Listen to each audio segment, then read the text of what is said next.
Good day, everyone, and welcome to Ashili Reaction. Ghana is once again at a critical crossroad. Parliament has passed a law, tough one for that matter, on cocoa, that is cocoa protection law, to safeguard and aim at protecting the lands of Ghana. The proposal law introduced severe penalties, including prison sentence of up to 20 years for anyone who illegally converts cocoa farms, particularly for activities like Galamsey. We know what Galamsey is, illegal mining for sure. And some supporters argue that the law is long overdue. They believe Ghana cannot afford to lose its cocoa farms, forests, and water bodies to illegal activities. They say protecting cocoa means protecting jobs, export ending, and the future of generation to come. But critics are asking difficult questions.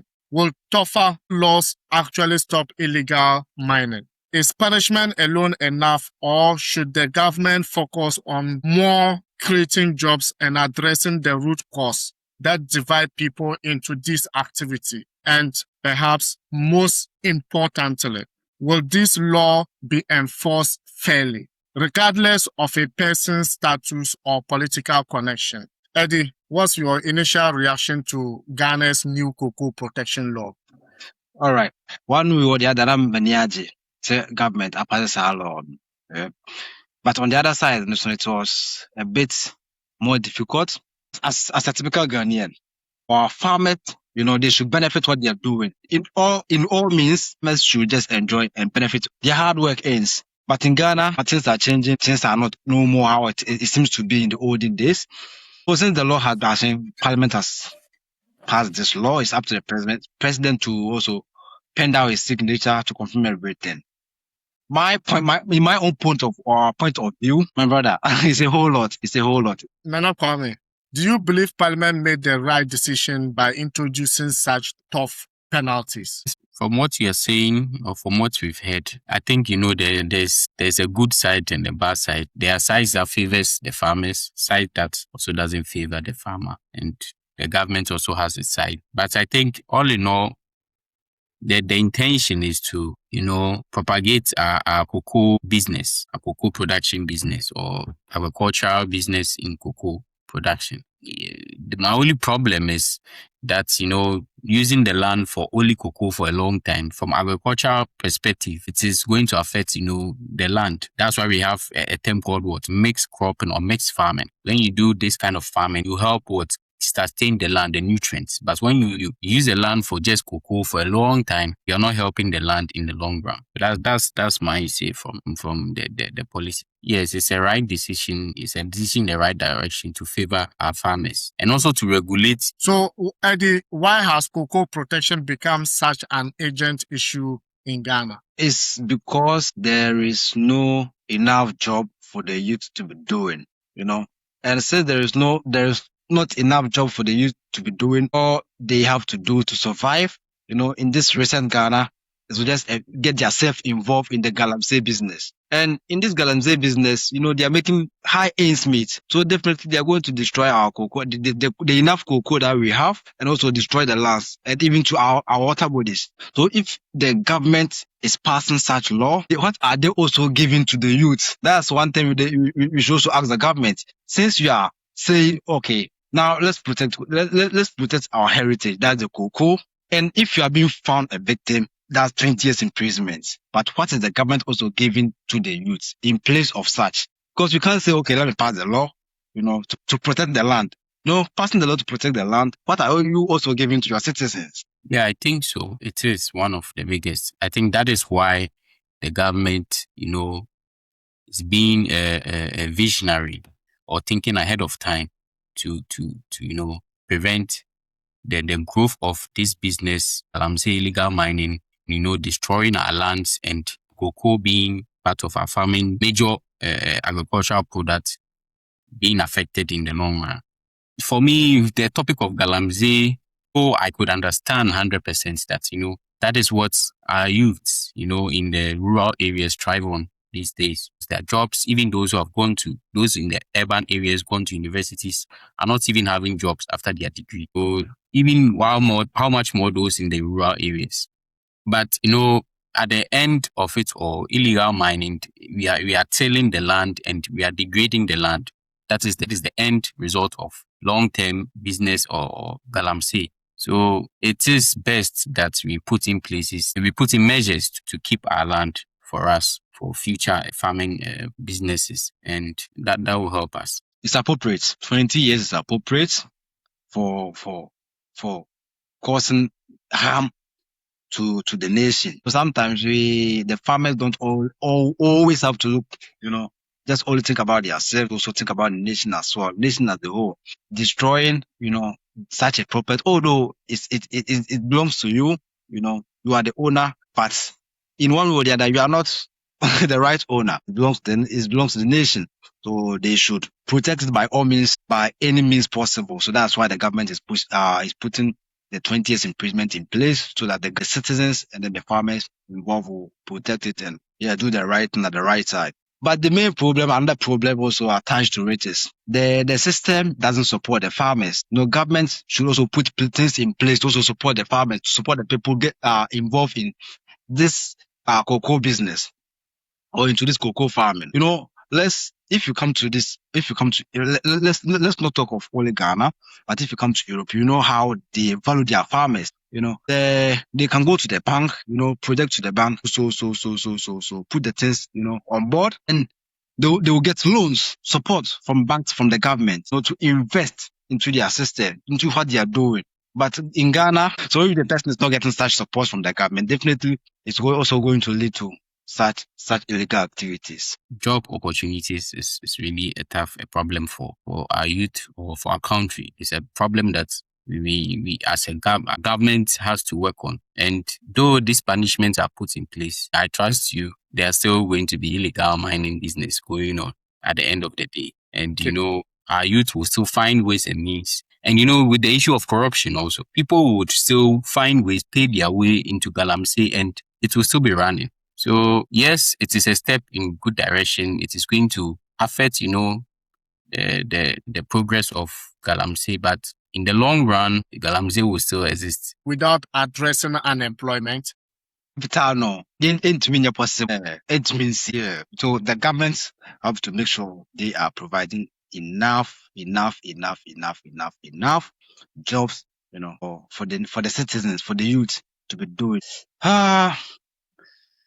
The devil finds, you kind of say the devil finds job for the idle man or something like that. I stand to be corrected. But I say, you know, definitely, they be a crabby woman is cabiano. They will just get involved because it's sometimes like hard, say youth will get even the courage, the gut to video themselves cutting down a cocoa tree. Then only the other two media, so my brother cutting the so government take attention if you want. I think it has nothing to do with greed. I think, as our brother said, when there's high rate of unemployment for the youth, it's honest. And I think it's also a way that is a way to say a cheap way of, let me put it in quotes, cheap way in the sense that it's not a business where you have to struggle, think a lot, strategize like the normal businesses we know. This one is just more of paying people, organizing people, and let them dig. You don't have to create any department for that, for this, for like the way a normal business is being structured. This is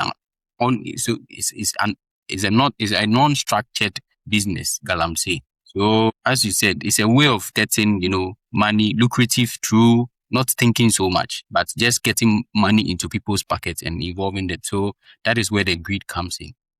Talking of Ghana's economy today, cocoa has always been, I think, the backbone of Ghana's economy. Cocoa has always been the backbone. But back in the days, brand new. But I say no, now you don't have a structural system in Ghana based on this cocoa business. With the price aspect, there should be always a constant and a fixed price. Although say from years to years, price things keep on increasing. Price will depreciate, will appreciate and depreciate. but they should always they should always know how to go by it.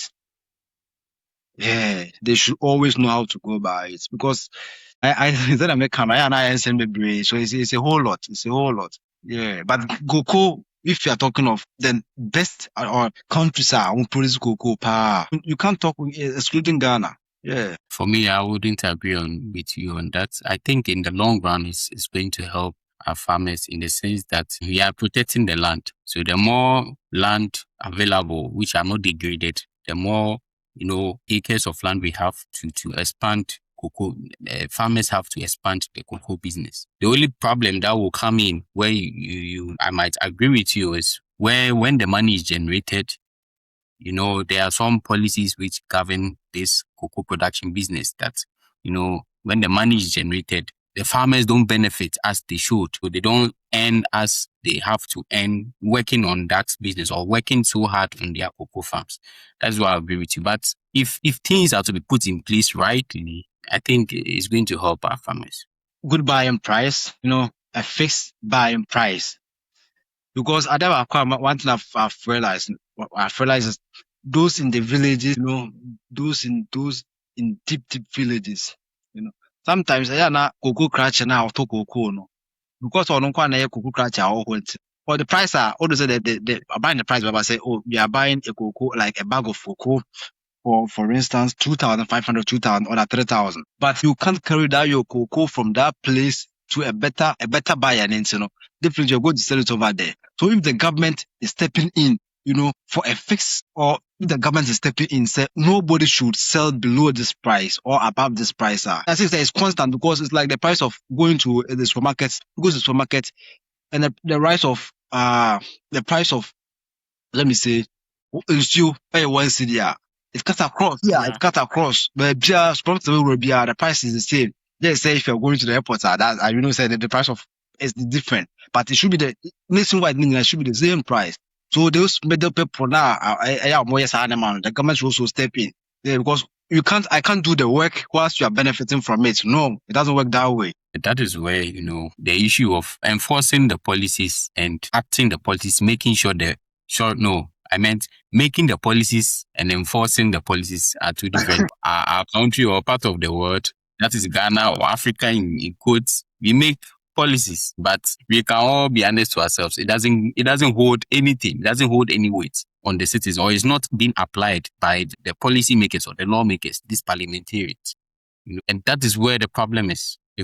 And that's where the issue of corruption comes in, because the little money someone will push, they will make sure the policy doesn't affect that person. And that person will be on the side, as our brother said, will be pulling the money to his side. Whilst the money should be evenly distributed. I mean, the earnings, the policy should be made so that everyone is benefiting equal. It can be restored, but it's going to take years. It's going to take years. And that's the problem. If it's going to take like 10 years, that means the number of production is going to reduce. It's going to reduce. That's only if the land is not being involved in Galamsey. Or the Armodias near Galamsey, getting it back now is difficult. It's very difficult. If say what cocoa we are not capturing, I think just planting it back. One day, definitely. Is it Cote d'Ivoire where we have the military president? No. The military president is yeah, it should be. I don't know what is happening, to be honest, in Cote d'Ivoire in terms of their cocoa, child business. Probably there's this possibility already running there.